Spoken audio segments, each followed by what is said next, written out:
नमस्कार, मैं हूँ मीना। चलिए स्टार्ट करते हैं हमारा आज का सेशन। पहला क्वेश्चन है हमारा, India has sign implementation agreement on hydrography with which country. Bharat ने किस देश के साथ हाइड्रोग्राफी पर कार्यान्वयन समझौते पर हस्ताक्षर किए हैं। ऑप्शन है हमारे वियतनाम, फिनलैंड, अफगानिस्तान। इसकी अगर हम बात करें तो आपको याद होगा अभी हाल में ही आपके भारत ने घोषणा करी शहतूत डैम कंस्ट्रक्ट करने की। अफगानिस्तान में अशरफ गनी है। और आपका वियतनाम की अगर हम बात करें तो वियतनाम में अभी 37th एशियान समिट हेल्ड हुई है, वहाँ की कैपिटल हनोई में। ये एक वर्चुअल समिट था। इसके अलावा अगर हम इस क्वेश्चन की बात करें तो इसका सही आंसर वियतनाम है। वियतनाम के जो प्राइम मिनिस्टर हैं उनका नाम है जुआन फुक। इसकी कैपिटल हनोई है, मैंने आपको बता दिया अभी। और ये जो डील है वो साइन हुई है भारत से राजनाथ सिंह जो डिफेंस मिनिस्टर है, और वहाँ पे जो निगो आपका जुआन लिच, इनके बीच में ये डील साइन हुई है। आते हैं हमारे अगले क्वेश्चन पे। हमारा अगला क्वेश्चन कहता है, which Indian pharmaceutical company will begin the production of Sputnik 5 in India at start of 2021। Bharat में कौन सी दवा कंपनी 2021 की शुरुआत में भारत के स्पुतनिक वी का उत्पादन करेगी। ऑप्शन से हेचरो, सन फार्मास्यूटिकल, सिप्ला या नन ऑफ द अबव। इसकी अगर हम बात करें तो इसका जो सही उत्तर है वो है हेचरो है, और ये लगभग 100 मिलियन डोज प्रोवाइड करेगी किसकी, स्पुतनिक 5 की। इसके अलावा ये आपका जो डील है ये आपका RDIF किसकी, RDIF जो कि एक सॉवरेन वेल्थ फंड है किसका, रशिया का, इसके इनके बीच में करार हुआ है। और इसके जो हेड हैं आपके, उनका नाम है क्रिल दिमित्रीव। ठीक है, बाकी आपके रशिया की कैपिटल मॉस्को है, आप जानते हैं। और आपके दिमित्री आपके व्लादिमीर पुतिन है वहाँ पे, जिन्होंने अभी ब्रिक्स की अध्यक्षता भी की है। अगली अगर हम क्वेश्चन की बात करें, national high speed rail corporation has sign India's largest ever government funded civil contract of how much worth with Larsen and टर्बो। नेशनल हाई स्पीड कॉर्पोरेशन ने लार्सन और टर्बो के साथ भारत के सबसे बड़े सरकारी वित्त पोषित नागरिक अनुबंध पर हस्ताक्षर किए हैं, जो कितने मूल्य का है। पहला 20,000, दूसरा 22,000, तीसरा 24,000। इसकी अगर हम बात करें तो इसका सही उत्तर है वो है आपका 24,000। और ये जो डील हुई है ये आपका डील हुई है अहमदाबाद मुंबई बुलेट ट्रेन के लिए। ठीक है, जिसके तहत आपका जो जापान है, ये हमें जापान के साथ ये फाउंडिंग स्टोन भारत के प्रधानमंत्री ने रखा है किसका, अहमदाबाद मुंबई बुलेट ट्रेन का। और अगर हम जापान की बात करें तो जापान के जो PM है उनका नाम है शिंजो आबे। भारत में जापानीज जो एम्बेसडर हैं उनका नाम है सतोशी सुजुकी। ठीक है, और रेलवे बोर्ड के जो CEO हैं उनका नाम है VK यादव। आते हैं हमारे अगले क्वेश्चन पे। हमारा अगला क्वेश्चन कहता है, what is India's rank in renewable power energy capacity in the world. विश्व में अक्षय ऊर्जा क्षमता में भारत की रैंक क्या है। इसकी अगर हम बात करें तो तीसरा, चौथा या पांचवा या छठी रैंक। इसका जो सही आंसर है वो है आपका 4th, भारत की 4थी रैंक है इसके तहत। और जो रिन्यूएबल एनर्जी कैपेसिटी है अभी करंटली वो कितनी है, 36 गीगावाट है, जिसमें 36% कैपेसिटी हमारी यानी भारत की। आप जानते हैं हाल ही में जो नरेंद्र मोदी हैं उन्होंने तीसरा global renewable energy investment meet expo को इनॉग्रेट किया है, जिसे हम री इन्वेस्ट भी कहते हैं। हम कई बार इसके बारे में बात कर चुके हैं। ठीक है, आते हैं हमारे अगले क्वेश्चन पे। Which country is to decide soon on declaration of climate emergency. कौन सा देश जलवायु आपातकाल की घोषणा जल्दी करने वाला है, USA, फ्रांस या फिर न्यूजीलैंड। देखिए इसकी बात करें तो ये आप देख पा रहे होंगे पिक्चर जैकिंडा आर्डर्न की, जो कि न्यूजीलैंड की प्राइम मिनिस्टर है। अपने दूसरे टर्म के लिए हाल ही में ये चुनी गई हैं प्राइम मिनिस्टर। इसके अलावा आपको याद होगा पिछले वर्ष 2019 में न्यूजीलैंड ने एक्ट पास किया था, ज़ीरो कार्बन एक्ट पास किया था, जिसके तहत उसने कमिट किया था, घोषणा की थी कि वो 2050 तक जो कार्बन एमिशन है, जो कार्बन उत्सर्जन है उसे ज़ीरो कर देगा या शून्य कर देगा। इसके अलावा हाल ही में जापान ने भी डिक्लेयर किया था क्या, क्लाइमेट इमरजेंसी। अगर हम इसकी बात करें तो अगर ये पास हो गया तो जो न्यूजीलैंड है वो भी श्रेणी में आ जाएगा कुछ देशों की जिन्होंने इसे पास किया है, जिसमें आपके पुर्तगाल है, फ्रांस है, कनाडा और यूके शामिल है। आते हैं हमारे अगले क्वेश्चन पे। हमारा अगला क्वेश्चन है, the union agriculture minister Narendra Singh Tomar recently inaugurated cooperative programme for the bee keepers and honey collectors in how many states. केंद्रीय कृषि मंत्री नरेंद्र सिंह तोमर ने हाल ही में कितने राज्यों में मधुमक्खी पालकों और शहद संग्रकों के लिए एक सहकारी कार्यक्रम का उद्घाटन किया है? पहला ऑप्शन 4, दूसरा 5, तीसरा 6 और चौथा 8। ये हमारे union agriculture minister Narendra Singh Tomar है। इसके अलावा इसकी अगर हम बात करें तो इसके तहत बी ऑप्शन सही है, जिसके तहत 5 स्टेट्स में ये प्रोग्राम लॉन्च किया गया है और वो स्टेट्स हैं आपके ईस्ट चंपारण जो कि बिहार में है, फिर आपका भरतपुर जो कि राजस्थान में, मोरेना जो कि आपका एमपी में है, मथुरा जो कि आपका यूपी में है और आपका सुंदरबन जो कि आपका कहाँ वेस्ट बंगाल में स्थित है। ठीक है, और आपका जो ऑर्गेनाइजेशन है, जो ये कोऑपरेटिव प्रोग्राम और की ऑर्गेनाइजेशन है, ये सेटअप करी जाएगी किसके द्वारा? NAFED के द्वारा, जिसका की फुल फॉर्म है national agriculture cooperative marketing federation of India. ठीक है, जिसके की चेयरमैन कौन है? विजेंद्र सिंह, और इसका फाउंडेशन ईयर क्या है? 1958। ठीक है, और हेडक्वार्टर कहाँ सिचुएटेड है? वो न्यू दिल्ली में है।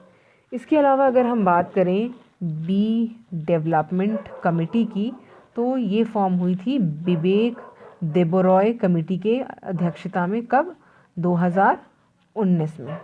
ठीक है, इसके अलावा अगर हम हनी प्रोडक्शन की बात करें तो विश्व में हनी प्रोडक्शन में जो प्रथम स्थान है वो चाइना का है, और जो भारत है, भारत का कितना स्थान है? भारत का 8वां स्थान है इंडिया का। ठीक है, इसके अलावा ये जो घोषणा किसने की है कि कौन सा स्थान किसको मिलेगा? आपका जो फूड एंड एग्रीकल्चर ऑर्गेनाइजेशन है, यूनाइटेड नेशंस का अंग है, इसके द्वारा ये घोषित किया गया है। चाइना फर्स्ट प्लेस और 8वीं पोजीशन किसकी है? भारत की है। आते हैं हमारे अगले क्वेश्चन पे। Virat Kohli becomes fastest to reach 22,000 international runs during the second ODI with which country? Virat Kohli ने किस देश के साथ दूसरे वनडे के दौरान 22,000 अंतर्राष्ट्रीय रन तक पहुंचने वाले सबसे तेज खिलाड़ी हो गए हैं? ऑस्ट्रेलिया, न्यूजीलैंड, वेस्ट इंडीज या नन ऑफ द अबव? देखिए इसका सही आंसर है वो है आपका ऑस्ट्रेलिया है। हाल ही में ऑस्ट्रेलिया के साथ जो सेकेंड ODI है उसके दौरान विराट कोहली ने ये कारनामा किया है, जिसके तहत वो अपनी 462 इनिंग्स, जो कि सबसे तेज़ी से बनाने वाले खिलाड़ी बन गए हैं। और इससे पहले आपकी जो तेंदुलकर ने भी रन्स बनाए थे, वो उनकी इनिंग्स कितनी थी? कौन सी इनिंग्स है? 493 इनिंग्स में किया था। इसके अलावा ब्रायन लारा की बात करें हम तो उन्होंने 511वीं इनिंग में ये कारनामा किया था, और रिकी पॉन्टिंग उन्होंने ये 514वीं इनिंग में ये कारनामा किया था। और विश्व के वो 8वीं खिलाड़ी बन गए हैं। कौन? विराट कोहली, जिन्होंने तेज़ी से 22,000 इंटरनेशनल रन बनाए हैं। अगला क्वेश्चन है, PM Modi chairs 33rd Pragati meet. Pragati stands for? PM Modi ने 33वें प्रगति मीट की अगुवाई की है। प्रगति का मतलब डैश है, तो हमारे ऑप्शंस हैं pro governance and timely implementation, दूसरा है pro active governance and timely implementation, तीसरा है pro active government and time implementation. इसकी अगर हम बात करें तो हमारा सही ऑप्शन जो है वो आपका बी है। और आपका जो 33rd प्रगति मीट है ये किसने? प्राइम मिनिस्टर मोदी ने लॉन्च किया है, चेयर करेंगे वो उसको। इसके अलावा इसका जो एस्टिमेटेड कॉस्ट है वो 1.41 लाख करोड़ है, जिसके तहत आपके 10 स्टेट्स और एक यूनियन टेरिटरी में ये आपको ये मीट प्रोवाइड करी जाएगी।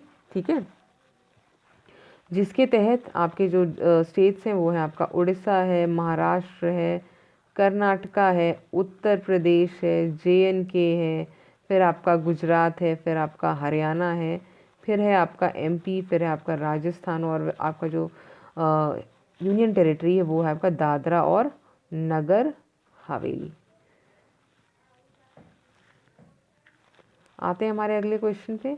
Which country emerged as the second biggest FDI source for India during first half of financial year 2021? वित्त वर्ष 2021 की पहली छमाही के दौरान भारत के लिए दूसरा सबसे बड़ा प्रत्यक्ष विदेशी निवेश स्रोत के रूप में कौन सा देश उभरा? हमारे ऑप्शन है यूएसए, फिर है सिंगापुर, फिर है मॉरिशस। इसकी अगर हम बात करें तो प्रथम स्थान तो सिंगापुर को मिला है, जो कि इस लास्ट टाइम भी था और फिर से है, और ये लगभग 830 माफ़ कीजिएगा 8.30 बिलियन अमेरिकन डॉलर्स का इन्वेस्टमेंट है, एफडीआई इन्वेस्टमेंट है किसका? सिंगापुर का। इससे पहले ये से दूसरा जो स्थान था वो मॉरिशस को था, बट अब मॉरिशस को रिप्लेस कर दिया है किसने? यूएसए को। तो यूएसए को अब दूसरा स्थान मिल गया है, पहले चौथा स्थान था। ठीक है, आते हैं हमारे अगले क्वेश्चन पे। Giant metre wave radio wave telescope granted milestone status by IEEE, it is located in which city? IEEE द्वारा विशाल मीटर वेव रेडियो टेलीस्कोप को माइलस्टोन का दर्जा दिया गया है। ये किस शहर में स्थित है? बेंगलुरु, चेन्नई या फिर पुणे में? इसकी अगर हम बात करें तो ये तीसरा माइलस्टोन है जो कि हमें IEEE ने प्रोवाइड किया है। अगर हम पहले जो 2 माइलस्टोन्स हैं उनकी बात करें तो उसके तहत जो JC बोस हैं उन्हें 1895 में माइलस्टोन प्रोवाइड किया गया था IEEE के द्वारा, और इन्हें कंसिडर किया जाता है फादर ऑफ वायरलेस कम्युनिकेशन। इसके अलावा CV रमन को 1928 में ये माइलस्टोन प्रोवाइड किया गया है IEEE द्वारा। इसके अलावा अगर हम इस क्वेश्चन की बात करें तो इसका आंसर क्या है? पुणे। तो जायंट मीटर वेव जो रेडियो टेलीस्कोप है वो आपका पुणे में स्थित है, जो कि पार्ट है किसका? टाटा इंस्टीट्यूट फंडामेंटल रिसर्च का, जो कि मुंबई में स्थित है। इसके अलावा इस टेलीस्कोप की अगर हम बात करें तो ये इसका जो कंस्ट्रक्शन हुआ है या निर्माण हुआ है, गोविंद स्वरूप जो एक प्रोफेसर थे, गोविंद स्वरूप 1984 96 के दौरान इन्होंने इनके अंतर्गत या इनकी लीडरशिप में इस टेलीस्कोप का निर्माण किया गया है। नेक्स्ट क्वेश्चन है हमारा, the Hayabusa 2 spacecraft of which country is nearing the earth after a year long journey from asteroid Ryugu? क्षुद्र ग्रह रियोगु से 1 साल की लंबी यात्रा के बाद किस देश का हायाबुसा 2 अंतरिक्ष यान पृथ्वी के पास आ गया? हमारे ऑप्शन से नॉर्थ कोरिया, जापान, चाइना या फिर नन ऑफ द अबव। इसकी अगर हम बात करें तो इसका सही जो आंसर है वो आपका जापान है। जापान ने ये जो आपका स्पेसक्राफ्ट है ये आपका ये 3.5 साल पहले ये भेजा था, जिसके बाद अब ये वापस आ गया भारत में। हालांकि इसको वापस आने में काफ़ी कम समय लगा है, और ये लैंड करेगा कहाँ पे? साउथ ऑस्ट्रेलिया में। कब? दिसंबर 6 को। और इसके बाद जो आपका एस्ट्रॉयड है रियोगु, उसके काफ़ी सैम्पल्स हैं जो कि ये प्रोवाइड करेगा। ठीक है, आते हैं हमारे अगले क्वेश्चन पे। हमारा अगला क्वेश्चन है, recently PM Modi visits 3 cities to review corona virus vaccine development. तो आपके जो प्रधानमंत्री मोदी हैं इन्होंने 3 शहरों का विजिट किया है कोरोना वायरस वैक्सीन डेवलपमेंट का निरीक्षण के लिए, रिव्यू के लिए। तो इसके तहत आपके जो ऑप्शंस हैं वो है 4, 3, 2 और 5। तो आपका जो सही ऑप्शन है वो है आपका B ऑप्शन। ठीक है, जिसके तहत उन्होंने 3 शहरों को विजिट किया है। तो ये जो शहर हैं आपके वो हैं आपके जाइडस बायोटेक पार्क, जो कि कहाँ है? अहमदाबाद में स्थित है। फिर भारत बायोटेक है जो कि हैदराबाद में स्थित है। फिर सीरम इंस्टीट्यूट है, ठीक है, जो कि पुणे में स्थित है। तो अहमदाबाद, हैदराबाद और पुणे 3 शहरों को इन्होंने विजिट किया है, और इन्होंने रिव्यू किया है कोरोना वायरस पे काम जो चल रहा है उसमें क्या डेवलपमेंट हो रहे हैं। आते हैं हमारे अगले क्वेश्चन पे। The Ministry of Agriculture and Farmers Welfare recently launch which programme to train the primary cooperative society in the country? हाल ही में जो एग्रीकल्चर और फार्मर वेलफेयर जो आपकी मिनिस्ट्री है उन्होंने प्राइमरी कोऑपरेटिव सोसाइटी है उनके लिए एक प्रोग्राम लॉन्च किया है, उसका नाम क्या है? तो हमारा ऑप्शन है सहकार प्रज्ञा, दूसरा आयुष्मान सहकार, तीसरा है सहकार मित्र स्कीम। इसकी अगर हम बात करें तो इसका सही आंसर है फर्स्ट ऑप्शन। ठीक है, जिसके तहत 45 न्यू ट्रेनिंग मॉड्यूल ठीक है, जो नेशनल कोऑपरेटिव डेवलपमेंट कोऑपरेशन है, इसके तहत 45 न्यू ट्रेनिंग मॉड्यूल खोले जाएंगे। इसके अलावा ये जो आपके ट्रेनिंग मॉड्यूल्स हैं ये डिलीवर किए जाएंगे किसके द्वारा, लाइनैक के द्वारा, जिसका कि फुल फॉर्म है Laxman Rao Inamdar national academy for cooperative research and development operation, जो कि NCDC के अंतर्गत आता है। बाकी अगर हम आयुष्मान सहकार की बात करें तो इसे लॉन्च किया गया था फाइनेंशियल असिस्टेंस प्रोवाइड करने के लिए कोऑपरेटिव्स को, कहाँ, in the field of education, ठीक है, in the field of education, health care और हॉस्पिटल। तो ये था हमारा आज का करंट अफेयर्स। मिलते हैं हमारे अगले सेशन में। आपको हमारा सेशन पसंद आया है तो आप हमारे चैनल को लाइक एंड सब्सक्राइब कर सकते हैं, प्लस आप मुझसे जुड़ सकते हैं on my official Telegram channel Meenam Singh official. तो मिलते हैं हमारे नेक्स्ट लेक्चर में। तब तक के लिए स्वस्थ रहिए, सुरक्षित रहिए। धन्यवाद।